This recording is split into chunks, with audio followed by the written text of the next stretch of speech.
Prolific filmmaker Christopher Nolan just recently released one of his most anticipated films to date, a classic retelling of the Homeric epic, the Odyssey, chronicling Odysseus' journey home after his involvement in the Peloponnesian War.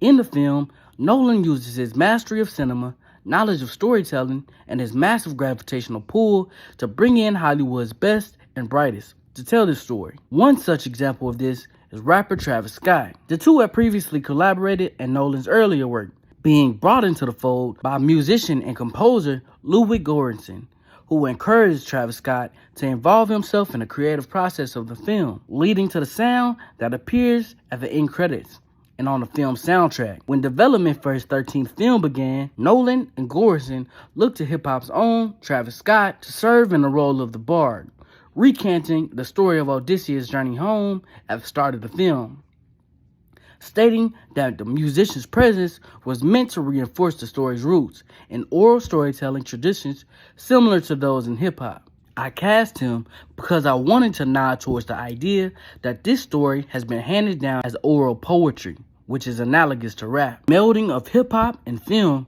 is not uncommon, as numerous artists have parlayed their successful rap careers into movie stardom. But to be embraced by likely the greatest filmmaker of the 21st century so far is a major win for both Travis Scott and hip-hop as a whole. So I just got back from seeing the Odyssey in IMAX, man, and I gotta tell y'all, I really enjoyed it. If nobody else is going to get me to the theater, it's going to be Christopher Nolan. I really enjoyed seeing Oppenheimer in person in the theater. It was always he always puts together an amazing film-going experience. And I think in the rise of streaming and streaming services and stuff like that, he's one of the few directors who doesn't really cop out and say, yeah, we're just going to put this movie on streaming. I know these big streaming companies are often offering bags. But he's one of the few filmmakers that's going to stand pat and say, hey, I catered this movie specifically to be in the theaters, and even more specific than that, specifically to be in IMAX theaters. Now, it's kind of a different film-going experience seeing it just on a regular screen, but with IMAX, you get the full picture, you get the full detail, and you can obviously tell a lot of thought and a lot of detail went into this. Christopher Nolan is someone who always emphasizes using practical effects as opposed to relying on CG like a lot of modern directors. And I'm sure a lot of studios would actually prefer that. You know what I'm saying? But ironically, I just recently heard that he's one of the few filmmakers that can really balance the budget well. Like, he always finishes before the deadline and he always finishes under budget. So he's someone who's really good at managing, being able to balance both the practical and the CG effects. Now, that's not to say that there's no CG effects in there in this film, but he's always somebody that's going to be meticulous about staying true to the process of, trying to keep everything as authentic and as grounded as possible. And I think it really pays off for this film, man. Like I said, it goes in tandem with actually being present and being in the theater. Speaking on being present, though, it almost feels like disrespectful to the craft to pull out your phone. A lot of people nowadays, we're addicted to our phones. We're addicted to these little screens in our pocket. But for me, it almost felt disrespectful to the craft to be able to pull out my phone and in the middle of the film. Not only disrespectful to my other film-going patrons, but to the movie and to the artwork itself, that somebody really put meticulous time and incredible amount of detail that went into this film. It just didn't even feel right to be able to do that. And plus, the story was so engaging, it was so captivating in and of itself that I didn't even feel the need to. Now, the film was around 3 hours, or it was close to 3 hours, but it really didn't even feel like that. We were engaged with every scene, with every set piece, with every spoken word of dialogue. But I do gotta admit, though, I was kind of hesitant going into the film. Christopher Nolan is for sure one of my favorite directors, and I've seen Oppenheimer first date. But with this film, I don't know. I don't know if it was the costumes or a lot of the online social media dialogue. Not that I'm paying too much attention into it, because I know it's a lot of bigots and a lot of racists out there who's trying to give their opinions. But I'm somebody who's really good at gauging how good the quality is of the film is gonna be just by simply looking at the trailer. And I gotta say, man, I was not shocked necessarily how good it was, but almost shocked to a certain extent, for lack of better words. Now, in terms of the story, it was already taken from a story that's been told for literally thousands of years. But I like how he kind of modernized it and kind of put it in the modern context. Like he made Odysseus like a Vietnam War veteran in terms of having this post-traumatic stress disorder and not really necessarily wanting to go home because of, all the things he had experienced in war and the guilt that he had felt from it.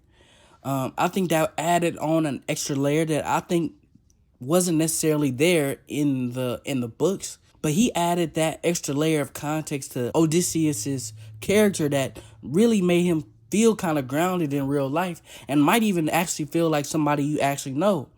Now, a lot of what's taken from the book is his ego and his hubris being defiant to the gods, and that's still present and prevalent in the film as well. But by adding on additional context to Odysseus, his character, making him a traumatized war veteran, it made him feel all the more grounded, just as Christopher Nolan is known to do with his characters, placing them and making people that seem almost larger than life, like somebody like Batman, like somebody like J. Robert Oppenheimer, making them feel like they're real people and that you, even in this modern context, can relate to them now. You really start to empathize with his characters when you start to see how protective over his men he was. You can really tell that he loves his men as a family, and he's distraught and he's trying to do everything he possibly can to prevent more loss, to prevent more casualties among his men. And that drives him to making some pretty irrational decisions. I also want to give a deep, deep appreciation for not only the cinematography and the set pieces and stuff like that, making you feel grounded and like you were in this world, in the trenches with them, especially with the layered sound effects. Sometimes it was almost too much. But by placing you in the shoes and the feet, by using all these practical effects and using the audio to make the audience really feel like they were on these boats as they were rocking and swaying, it added just another element of being placed in these characters' shoes. But what I also want to give appreciation for is the actors. I ain't gonna lie, some awards are getting handed out to these people this upcoming Oscar season. Obviously, Matt Damon is gonna get a lot of praise, as he should. He did a fantastic job. Anne Hathaway is gonna get a lot of praise. Robert Pattinson is gonna get a lot of praise. But somebody specifically for me that I want to highlight is Tom Holland. Now, I know Tom Holland had, and it's a lot of the case with a lot of actors that come from superhero films, it takes a minute to get established outside of that kind of niche. But he did such an excellent job in the movie that he was having a little bit of struggles trying to find his footing outside of the Marvel Spider-Man niche. But he did such an amazing job that I really want to particularly spotlight him. Now, overall, I thought it was a great picture, man. I'm really tempted to go see it a second time just so I can even extract more value out of it, pick up on certain things that I missed off on the last time.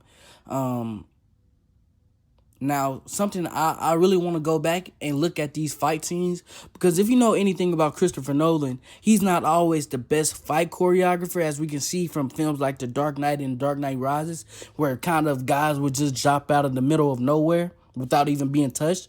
So I really want to see if that was the case again with this movie, but overall, I super enjoyed it, man. I'm definitely would recommend this movie to anybody that's passionate about history or just passionate about films in general. If you stuck around to the end of the video, I really want to say that I appreciate it. Make sure you like, comment, and subscribe. Trust me, though, Christopher Nolan isn't going to be the only director that you want to see. Vivid Imagination Studios, we coming for the throne here soon as well. But thank y'all so much for watching. I'm out.